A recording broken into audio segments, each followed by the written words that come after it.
রাষ্ট্রীয় ক্ষমতার বিপরীতে যখন দেশের জনগণ দাঁড়িয়ে যায়, এখন আপনি যতই র্যাব, সেনাবাহিনী, পুলিশ দিয়ে গুলি করেন, হেলিকপ্টার থেকে গুলি ছুড়েন, ভারতের যতই সহযোগিতা পান, একটা পর্যায়ে রাষ্ট্রের ক্ষমতা কমতে বাধ্য। এই যে সরকারের সমস্যাটা হচ্ছে, কোনো কিছুই আসলে তাদের নিয়ন্ত্রণে নাই। তারা কারফিউ দিতে চাচ্ছে, আবার কারফিউ মানছে না জনগণ। সেই কারফিউ ভঙ্গকারীদের বিরুদ্ধে কোনো অ্যাকশনে যেতে পারছে না। তারা সেনাবাহিনী নামিয়েছে, আবার বলছে পরিস্থিতি স্বাভাবিক, সেনা উহ্য করতে পারছে না কারণ মনের ভিতরে ভয়। আমার কাছে মনে হচ্ছে এই এই এজাহারের কপিটা আমি গত রাত্রেই দেখেছি। এটা তো সামাজিক যোগাযোগ মাধ্যমে মানে ভাইরাল এখন। এইটা নিয়ে কথা বলার, আলোচনা করা আসলে সময় নষ্ট। কারণ এরা যে আজগুবি গল্প লিখছে, আমাদের একজন দর্শকও তো বলে গেল যে প্রধানমন্ত্রী বলেছেন যে উনি রাজাকার বলেন নাই বা কি একটা বললেন নাই। এখন আবার হ্যাঁ, উনি এরকম আজকে বলেছেন যে উনি রাজাকার, উনি গতকালকে বলেছেন যে উনি রাজাকার বলেননি, যখন বাংলাদেশ টেলিভিশন এদের উনি এদের কথা তো, এরা তো সব আজগুবি গল্প বানাচ্ছে। এই আজগুবি গল্প নিয়ে আসলে ফেরি টেল নিয়ে কথা বলা, রূপকথার গল্প নিয়ে কথা বলা আমার সময় নষ্ট। ধরেন আমি এখানে একটা তথ্য দেই যে আমাদের মিরর এশিয়ার একজন সাংবাদিককে গত রাত্রে গোয়েন্দা পুলিশ ধরে নিয়ে গিয়েছে। ওনাকে বাড়ি থেকে ধরে নিয়ে যাওয়া হয়েছে এবং পাশাপাশি আরো একাধিক সাংবাদিক যারা গণমাধ্যমে বা সামাজিক যোগাযোগ মাধ্যমে সরকারের এইসব অন্যায়, অনাচার, গুম, খুনের বিরুদ্ধে কথা বলছেন, তাদের বাড়িতেও কিন্তু পুলিশ হানা দিয়েছিল। তো শেষ পর্যন্ত যেটা হয়েছে, আমাদের যে সাংবাদিককে ধরে নিয়ে যাওয়ার পর আমরা যখন শুনতে পারলাম, আমরা বিভিন্ন জায়গায় যোগাযোগ করি, যথারীতি ডিবি পুলিশের পক্ষ থেকে অস্বীকার করা হয়েছে যে আমরা তাকে ধরি নাই, এই সেই। ওনার স্ত্রীকে বলা হয়েছিল সকাল 10টায় মিন্টু রোডে ডিবি অফিসে আসেন, আমরা দেখি কি করা যায়। ডিবি পুলিশের কথা বলে সিভিল প্লেন ক্লথে তাকে বাড়ি থেকে ধরে নিয়ে যাওয়া হয়।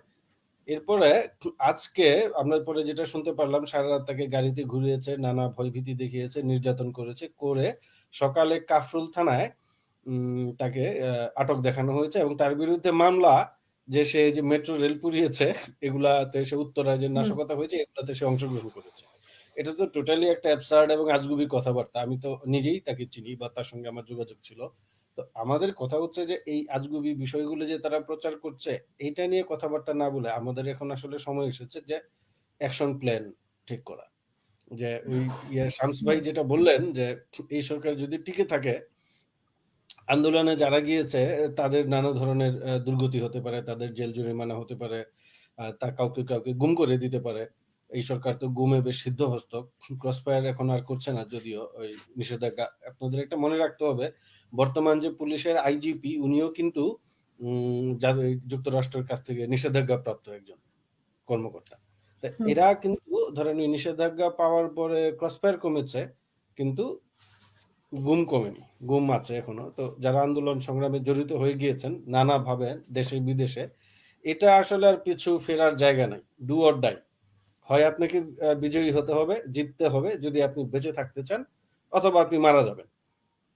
এখন এই বিষয়টা হচ্ছে শুধু দেশের ভিতরে যারা আছেন শুধু তারাই না, দেশের বাইরে যারা বিভিন্নভাবে এই আন্দোলন সংগ্রামকে সমর্থন দিচ্ছেন, মিছিল মিটিং করছেন, যারা টক শোতে এসে কথা বলছেন, সবাই কিন্তু সেই বিপদের তালিকায় যুক্ত হয়ে গিয়েছেন।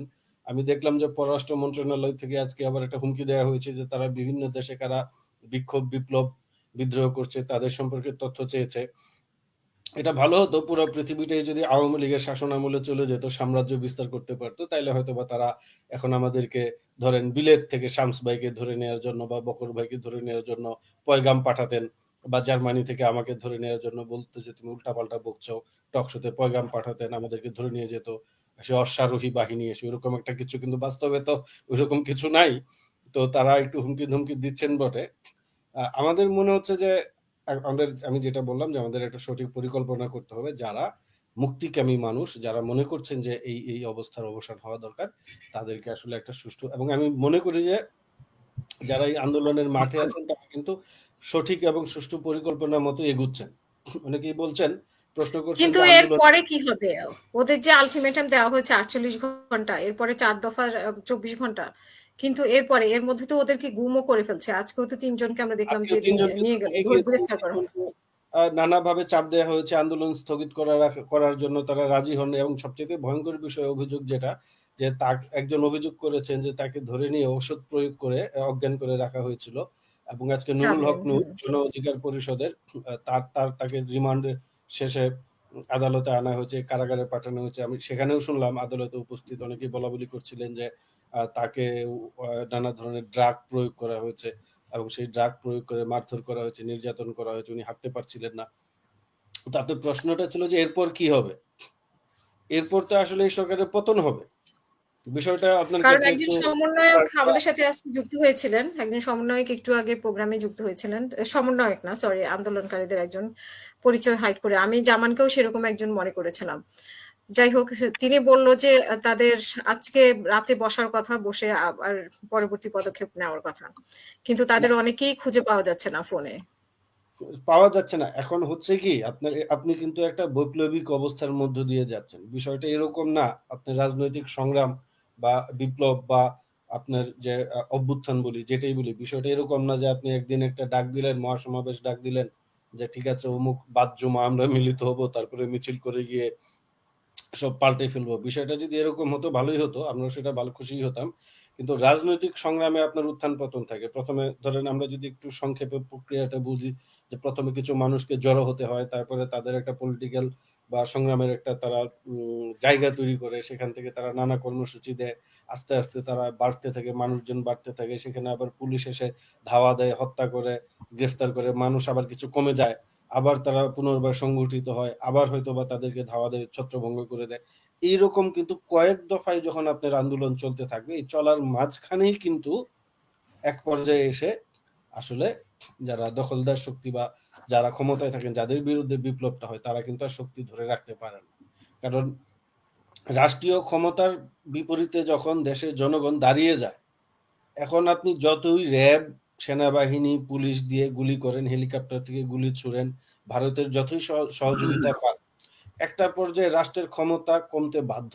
কারণ এইটা যদি কন্টিনিউয়াস একটা প্রসেস হয়, এই সংগ্রামটা, ধরেন আমরা ৬-৭ দিনের তো একটা দেখলাম, আন্দোলন দেখলাম, মুভমেন্ট দেখলাম, এতেই তো সরকারের অবস্থা ধরেন, আমার যদি একদম বাংলায় বলি, ছেঁড়া বেড়া। শেষ পর্যন্ত তারা সামরিক বাহিনী নামাতে বাধ্য হয়েছে, তারা একটা কারফিউ দিয়েছে। আজকে সন্ধ্যাবেলা আপনার অনুষ্ঠানে আসার আগেই দেখলাম যে মোহাম্মদপুরে কারফিউ এর মধ্যে বাস, গাড়ি, টেম্পু সব চলতেছে। তো ছেঁড়া বেড়া আমি এই জন্য বললাম, সরকার যে বিপদে পড়েছে, এখন তারা কারফিউ উইথড্র করতে পারছে না। তারা বলছে যে দেশ স্বাভাবিক হয়ে গেছে, তাহলে স্বাভাবিক হলে তাকে কারফিউ এবং সেনাবাহিনী প্রত্যাহার করতে হবে।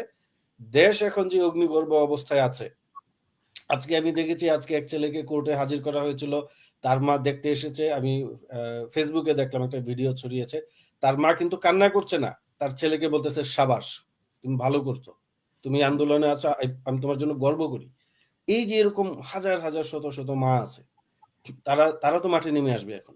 যে সন্তান হারা যে পরিবার, যার ভাই হারিয়েছে, যার সন্তান হারিয়েছে, যার ছেলে হারিয়েছে বা বোন হারিয়েছে, ওরা তো আর ঘুরে বসে থাকবে না, ওরা নেমে আসবে। আপনি দেখবেন আজব কালক নেমে আসবে। তো সেই সেই ভয়ে কিন্তু এখন সরকার আপনার সেনা প্রত্যাহারও করতে পারছে না, কারফিউ প্রত্যাহার করতে পারছে না। আবার সে কারফিউটা দিয়ে রাখছে, সেটা জনগণ মানছে না। এখন এই কারফিউ না মানার কারণে হচ্ছে যে আবার জনগণের উপর হামলা করবে। উবায়দুল কাদের তো বিশাল গর্ব করে বললেন যে দেখা মাত্রই গুলি ছোড়া হবে। তাহলে যান এখন রাতের বেলা যে বাস গাড়ি চলতেছে সেখানে গিয়ে গুলি ছুড়েন, বসে আছেন কেন? কারণ ওইখানে এখন যদি সে গুলি ছুটতে চায়, তাহলে তাদের যে প্রপাগান্ডা হচ্ছে, তাদের যে নিয়ন্ত্রিত মিডিয়ায় যে দেশ স্বাভাবিক হয়ে আসছে, জনগণ গাড়ি ঘোড়া চলছে, জনগণ স্বাভাবিক কাজকর্ম করছে, সেটা তার প্রমাণ করতে পারবে না। আপনি ঠিক জি। আছে ৮টা থেকে ৪টা পর্যন্ত আপনার কারফিউ শিথিল করা হয়েছে, ৪টার পরেও তো মানুষ, শত শত মানুষ রাস্তায় হাঁটাহাঁটি করছে। করছে, মানুষ তাহলে রাস্তায় যাচ্ছে। এই যে সরকারের সমস্যাটা হচ্ছে, কোনো কিছুই আসলে তাদের নিয়ন্ত্রণে নাই। তারা কারফিউ দিতে চাচ্ছে, আবার কারফিউ মানছে না জনগণ, সেই কারফিউ ভঙ্গকারীদের বিরুদ্ধে কোনো অ্যাকশনে যেতে পারছে না।